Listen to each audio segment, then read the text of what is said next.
멀쩡한 의사들의 본격 재능 낭비 프로젝트. 나는 의사다 시즌 4. 보이는 라디오입니다. 네, 오랜만에 공주입니다. YS님의 질문입니다. 안녕하세요. 영유아 구강관리법을 듣고 여쭤볼 게 있어서 톡 드립니다. 6개월에서 8개월쯤 앞니가 나기 시작한다는데 그때부터 칫솔의 친숙함을 알려주라 하셨는데 앞니가 나오기 전까지는 그럼 아기의 입안은 따로 닦지 않아도 된다는 말씀이신 거 맞죠? 제가 언제 한번 얘기하면서 이게 방송 중에 말씀을 드렸던 것 같아요. 이제 애를 낳으면 매일 목욕을 시켜요. 공중에 분을 바르고 그 다음에 입을 가제 수건으로 맞아. 이렇게 닦아주고 그럼 우유 찌꺼기가 나오고 우유 냄새가 나고 애 그 냄새 좋지 않습니까? 그 젖비린내? 네. 근데요 이빨이 없으면 입안을 안 닦아도 뭐 문제가 생길 일이 없어요. 이가 썩을 일이 없죠. 네. 혀가 썩진 않잖아요. 네. 그러니까 우유 냄새가 좀 컴컴하게 날 수도 있고, 예, 근데 뭐 침도 돌고 또 다음 거 먹고 그러면 사실은 굳이 그거 할 필요 없거든요. 6에서 8개월쯤 되면 아래 앞니가 이렇게 나오기 시작하거든요. 요게 나올 때쯤 되면 이제 칫솔질을 애한테 시켜줘야 되니까 실제로 칫솔질은 그동안의 6개월 전까지는 입에 들어오는 건 대부분 다 먹는 거였어요. 맞아. 근데 먹지도 못하는 이상한 이 털 달린 놈을 입안에 집어넣으면 별로 기분이 안 좋아요, 애 입장에서. 그런데다가 자꾸 닦으려고 들어요. 네, 그것도 뭐 애가 좋을 일은 없잖아요. 그러니까 처음에는 그냥 이렇게 칫솔 던져주고 빨고 물고 놀고 이렇게 하는 걸로 해서 좀 친해지고. 왜냐면 아래 앞니는 이렇게 생겼거든요. 네. 밥을 먹으면 밥이 이렇게 돼서 잘 안 썩어요. 아. 그 나중에 이렇게 생긴 나옴이 나오면 썼거든요. 이거 나올 때를 대비해서 그때는 칫솔질에 적응시키는 정도면 되기 때문에 너무 애 이빨을 정말 깨끗하게 닦아주겠다 이런 목표의식을 가지지 마시고 그렇게 놀면서. 실제로 칫솔질을 열심히 할 필요는 없고 하는 척만 해도 되는 거네요, 그러면? 그렇죠. 애한테 거부감만 없으면 1차 성공이에요. 근데 보통 그냥 내비두다가 거제 수건으로 막 닦아주다가 애 이빨이 나오면 내비둬요. 아. 예. 오히려? 예. 이제 애가 대충 뭐 먹고 살고 이런 거 대충 내비두다가 나중에 이제 치과에 데려갔더니 뭐 이를 닦아주라 그래요. 그럼 그때 덜커덕 해가지고 야 누워봐 이런단 말이죠. 그러니까 애는 죽을 맛이죠. 생전 처음 보는 걸로 입을 벌리고 막 이러니까. 그래서 그런 일을 안 만들려면 미리미리 예, 장난감처럼 먼저 쓰게 만드는 게 좋겠다라는 거고요. 끄트머리 털만한 그 조그만 칫솔 예. 애기한테도 그걸로 이렇게 갖고 놀게 해도 됩니까? 그러면? 일단 애들은요 칫솔을 씹어요. 대부분의 경우 애들은 칫솔을 씹고 그 다음에 조금 애가 이제 뭐라 그럴까요? 발달이 좀 빠른 애들은 엄마가 양치질을 하면 자기도 뭘 하나 집어들고 이걸 하거든요. 이러다가 잘못하면 어디를 콱 찍어요. 그래서 애들 칫솔은 되게 털이 부드럽고 그 다음에 가급적이면 이 딱딱한 플라스틱이잖아요. 플라스틱에 털이 꽂혀 있으니까 얘네들이 다 고무로 덮여 있어서 이래도 어딘가 안 찍힐 거 예, 이거를 쥐어주시고 그 다음에 요거하고 똑같이 생긴 놈을 엄마 칫솔로 하나 장에다 넣어놔요. 그래서 애는 애를 씻고 놀면 이리 와봐라. 그래서 똑같은 걸로 엄마가 칫솔질을 해주고 다시 장에 넣고. 왜냐면 털이 멀어지면 안 닦이거든요. 그러니까 애가 그 씹은 칫솔 가지고 양치질 해주는 거는 바보같은 똑같은 거 두 개를 사서 그렇죠. 장난감용, 네. 진짜 양치질용 예, 그걸 따로 놔두셔야 돼요. 천재인데? 제가요? 뭐 이런 사소한 걸 가지고 그러면 칫솔 값도 좀 줄고 효율성도 늘고 예, 그렇게 쓰시는 게 맞아요. 그래서 제가 엄마들한테 보통 칫솔 고를 때 하는 얘기는 칫솔을 사면 꼭 이렇게 하면 네 입에 넣어봐라. 애 입에 넣기 전에 네 입에 먼저 넣어봐라. 왜냐하면 이게 칫솔이요 애들용 칫솔이라고 머리통을 작게 만들어요. 그런데다가 털도 짧아요. 근데 우리가 철사가 길면 이렇게 하면 철사가 휘지만 철사가 짧으면 피나거든요. 똑같은 어른용 칫솔모를 짧게 잘라 놓은 애들 칫솔이 대부분 어른용보다 아파요. 그래서 그걸 가지고 닦으면 애들이 되게 아픈데 치과에서 양치질 잘 시켜야 된다는 얘기를 듣고 왔어요. 그럼 팍팍 문질러야 된단 말이죠. 그러니까 애들이 안 하려고 그러는 거예요. 그래서 꼭 엄마 입안에 넣어보고 그리고 이렇게 떠봤는데 이제 이 정도면 쓸만해. 그럼 물에 빨아서 애 칫솔질 시켜줘도 돼요. 정말 너무 위생관념이 투철하시면 그냥 그거 쓰고 애 거 새 거 사주시든가. 세 개를 사면 되겠네요. 예, 뭐 애들용 칫솔이라고 어른이 못 쓸 건 없거든요. 예, 좀 모양이 유치해서 그렇지. 예, 그럼 오늘 올소님은 먼저 보여드리도록 하겠습니다. 알겠습니다. 자, 올소님 보내고 지금 그 자리에. 네, 어서 오십시오. 오랜만에 반갑습니다. 네, 순드래곤입니다. 우리 이렇게 한 적 있어? 건물주 하나 하는데 중간에 사람 바꾸면서. 소연137님, 평소 네. 궁금하던 점이 있어서 질문 드립니다. 관공서나 지하철역에 자동 제세동기가 있는데 잘 지켜보셨네요. 다 성인용이잖아요. 만약에 영아나 소아들이 심정지가 일어났을 때는 자동 제세동기 어떻게 사용해야 합니까? 성인용이라서 전기 충격 양이 셀 것 같은데 네. 똑같은 거 사용해도 됩니까?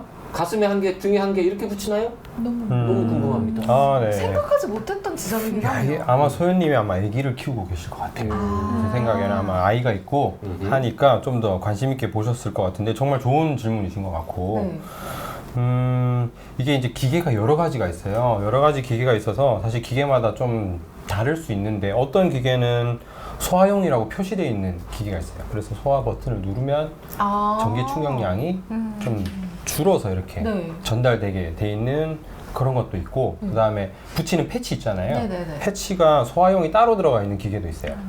그래서 성인은 뭐 한 이 정도 크기 된다고 하면은 소화용은 한 요거 절반 크기 정도 되는 그런 패치가 아예 따로 들어가 있는 기계가 있기 때문에 만약에 이렇게 자동 재생 동기를 쓰게 될 일이 생긴다면 당황스러우시겠지만은 우선 기기 뚜껑을 열고 잘 한번 살펴보시면은 그런 아마 옵션이 이렇게 눈에 잘 띄게 적혀져 있을 거거든요. 오, 나 처음 알았어 저거. 저 그러시죠. 진짜 네. 병원에서는 네네.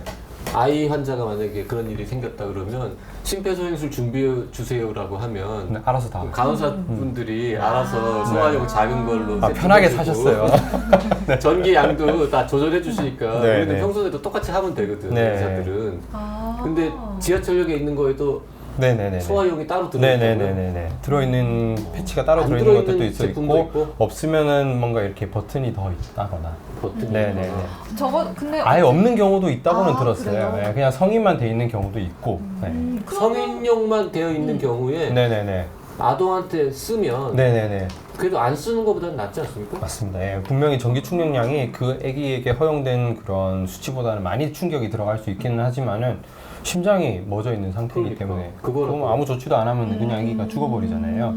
네, 그렇게 가만두는 것보다는 쓰는 것이 낫기 때문에 우선은 살펴보시고 있으면은 소화에 맞게 사용하시는 게 맞지만은 없으면은 성인용이라 하더라도 쓰시는 게 낫다 이렇게 알고 계시면 좋을 것 같아요. 그러면 소연 137님이 말씀하신 것처럼 가슴에 뭐 한 개, 등에 한 개 이렇게 할 필요는 없고 아니요, 위치도 달라요. 어른은 보통은 저기 이쪽에 흉부 하나, 그다음 왼쪽 옆에 여기. 이렇게 흉부 이렇게 두 개를 붙여서 충격을 주잖아요. 이렇게, 네. 근데 아이들은 앞에 하고 심장의 모양이 좀 달라요. 어른들보다 좀 더 틀어져 있거든요. 그래서 앞에 하나 붙이는 건 그 위치 그대로 붙이지만은 하나는 등 쪽에. 그러니까 등짝 한가운데 붙이고 네. 급하니까 가슴 한가운데 붙이고 이래도 되는 거잖아요. 아이들 그러니까 같은 옆에 붙이는 패치를 등 쪽에 붙이시면 돼요. 네, 그래서 앞뒤로 이렇게 맞아요. 해서 앞뒤로. 충격 주신다고. 네. 김선주님의 다음 질문 있습니다. 네. 안녕하세요. 이번에 검진 차원에서 혈액 검사를 받았는데 간 수치랑 고지혈증 수치가 높게 나왔습니다. 약 처방을 받아야 할까요? 되게 간단하지만 많은 것들을 많은 얘기할 수 있는 일단은 간 수치가 왜 높았는지 그리고 고지혈증 수치가 높았는데 이게 약을 먹을 대상자인지를 판단을 하는 게 중요할 것 같아요. 그래서 조금 따로 먼저 설명을 해보자면은 간 수치라고 하면은 일반적으로 검진을 할 때 우리가 하는 검사들 우리 OTPT 또는 뭐 AST, ALT 이렇게 얘기하는 그 수치들이랑 뭐 어떤 것들은 뭐 빌리루빈 아니면 감마 GTP 뭐 이런 것까지 해서 검사를 아주 간단하게 하기 때문에 뭐 다른 간 수치가 어떤 상황인 건지 정말 순수하게 간이 안 좋아서 간 수치가 높았는지 이런 것들을 보기 위해서 추가 피검사 그리고 뭐 초음파, 복부 초음파 같은 검사들을 추가로 해볼 수가 있고 그 간 수치가 이제 높은 이유들이 몇 가지 있는데 그 중에서 어떤 것들이 해당되는지를 확인을 해서 이건 약을 먹어야 됩니다. 혹은 다른 추가적인 어떤 검사들이 필요합니다. 혹은 뭐 생활습관 교정이 필요합니다. 이런 것들을 안내를 해드릴 수가 있을 것 같아요. 그래서 우리나라에서는 보통 뭐 바이러스 감염 아니면 술 드시는 분들 또 한국에서는 워낙 뭐 건강식품, 뭐 한약 이런 것도 드시는 분들이 많기 때문에 그런 것들을 이제 복용하고 계신지를 꼭 확인을 해야 되고 그리고 건강검진 받으시는 분들은 일반적으로 뭐 키랑 몸무게 이런 것들을 확인을 하기 때문에 혹시나 뭐 지방 간의 가능성도 염두에 둬서 체중이나 이런 것들 확인을 꼭 하고 뭐 초음파 검사에서 지방간이 있는지 없는지 다른 간 상태가 어떤지는 꼭 확인이 필요할 것 같아요. 그러니까 일단 시민분들은 이렇게 물어보시잖아요, 흔히. 간 수치가 높은데 약 먹어야 하나요? 이렇게만 물어보시는데 사실 야, 의사들은 정말 너무 할 얘기가 많은 거지, 여기서. 여기서부터 시작해야 될 얘기들이 엄청 많은 거죠. 그러니까. 얼마나 높은지도 궁금하고. 그러니까 얼마나 높은지도 중요하고. 맞아요. 그래서 뭐 이렇게 짧은 시간에 뭐 다 설명드리긴 어려운데 일단은 수치 자체가 높은 거는 이상하기 때문에 추가적인 검사를 해볼 수 있다라는 생각을 갖고 계시면 좋을 것 같고 또 내가 조그만 살집이 있으시다 하시는 분들은 그러니까 뭐 지방간 가능성도 충분히 있기 때문에 생활 습관도 어느 정도 조절을 해야겠다 이렇게 생각 같이 해주시면 좋을 것 같아요. 그리고 고지혈증은 조금 더 다른 얘기인데 우리 보통 아는 고지혈증은 뭐 그 좋은 콜레스테롤, 나쁜 콜레스테롤 이렇게 쉽게들 알고 계시는데 좋은 콜레스테롤 수치가 높은 건지 혹은 나쁜 콜레스테롤 수치가 높은 건지에 따라서도 약이 필요한지가 다르고 그다음에 뭐 기본적으로 콜레스테롤을 조절할 수 있는 약을 먹어야 되는 치료가 필요한 거는 그 환자의 상태에 따라 다르거든요. 그래서 내가 기저에 뭐 어떤 질환을 갖고 있는지, 내가 남잔지 아니면 여잔지, 나이가 많은지, 가족력에 뭐 심장 질환이 있는지, 내가 갖고 있는 기저 질환 확인을 꼭 해서 약을 먹어야 되는 그런 대상자인지 아닌지를 보는 게 중요할 것 같아요. 그 검사 결과지에 보통 이제 높으면 이렇게 H 뭐 이런 거 이제 숫자가 적혀 있잖아요. 하이라고. 간 검사 수치 같은 게 요즘 얼마가 정도 되죠? 40? 40. 뭐 35, 근데 40 이렇게. 41만 돼도 그게 H가 찍히지 않습니까? 근데 그런 거는 사실 큰 의미 없죠. 어떻게 보면은 성향일 수도 있을 것 같기는 해요. 뭐 딱 이렇게 40을 넘어가면 무조건 추가 검사를 해야 된다 이런 진료 지침이 있지는 않아서 그래도 조금 적극적으로 확인을 해서 필요한 검사들, 필요한 어떤 상태들을 확인하려면 바로 와서 그냥 추가적인 검사들을 하는 경우들도 있고 딱 봤을 때 이건 좀 지켜볼 수 있겠다 혹은 말씀 주시는 것 중에 내가 이런 뭐 건강식품을 먹고 있다 하면 그런 것들 일단 끊고 나서 다시 한번 피검사를 해봅시다 이렇게 하는 경우도 있고 그저께 내가 술 대따 많이 마시고 어제 하루 금식하고 오늘 아침에 피검사를 했다. 뭐 이런 것 때문에 이렇게 살짝 높게 나올 수도 있는 겁니까? 네. 저희 응급실 같은 경우도 이렇게 우연찮게 예를 들어서 뭐 다른 문제 때문에 검사를 하다가 우연찮게 간 수치가 같이 좀 올라가 있는 분들이 나오는 경우도 꽤 있거든요.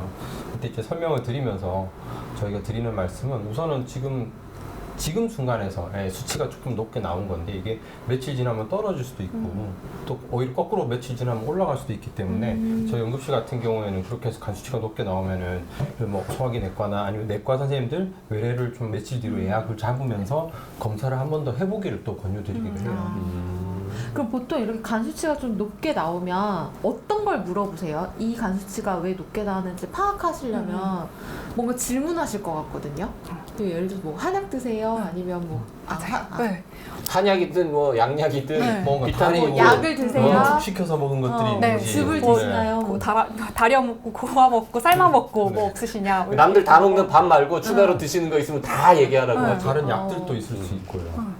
아니면 뭐 이미 기저에 뭐 진단 받으신 게 있으면은 실제로 간 수치에 영향을 줄 수 있는 뭐 양약도 있기 때문에 그런 것들도 많이 물어보고 뭐 알코올 얼마나 자주 섭취를 하시는지 술. 네. 그리고 뭐 실은 보면은 또 이게 체형이 보이니까 그런 것들 관련해서 이제 조금은 그래도 살집이 있으신 분들은 지방간 가능성이 있으시겠네요라고 말씀을 일단 시작은 하기는 하거든요. 그런 것 같아. 저희가 물어볼 때도 있고요. 저희 같은 경우는 이제 얘기를 드리면 보통 보호자분들이 이렇게 얘기를 주시더라고요. 그만 좀 마시라니까 막 이렇게 얘기를 하시면 근데 언젠간 이럴 줄 알았어, 당신. 그거밖에 안 높은 게 기적이지 뭐 이러고. 보이는 건 알아. 되는 거죠. 네. 하여튼 건강검진지를 종이만 보고는 일반 시민들이 맞습니다. 완벽하게 해석하기는 어렵기 때문에 네, 뭔가 이렇게 H가 여기저기 있다 그러면 추가 상담을 좀 받으셔야죠. 근데 이렇게 검진 차원에서 받으신 거니까 병원에서 이걸 알려주셨을 거잖아요. 그럼 그 병원에서 뭔가 또 말씀을 해주시지 않았을까요? 뭐 한 번 짧은 설명을 들어서는 잘 몰라요. 그리고 요즘은 큰 검진 센터 같은 데서 검진을 받으시면 대개는 이 결과지가 나가면서 거기에 뭐 간 수치가 높습니다. 와서 추가적인 결과 상담을 받으세요 정도만 나가서 결과를 들어온 건데 선택인 경우들이 꽤 많더라고요. 그래서 그렇죠. 그래도 이상 소견이 있으시면 한번 와서 체크하시면 좋을 것 같아요. 오늘 건물주 이렇게 마치겠습니다. 감사합니다. 감사합니다. 감사합니다.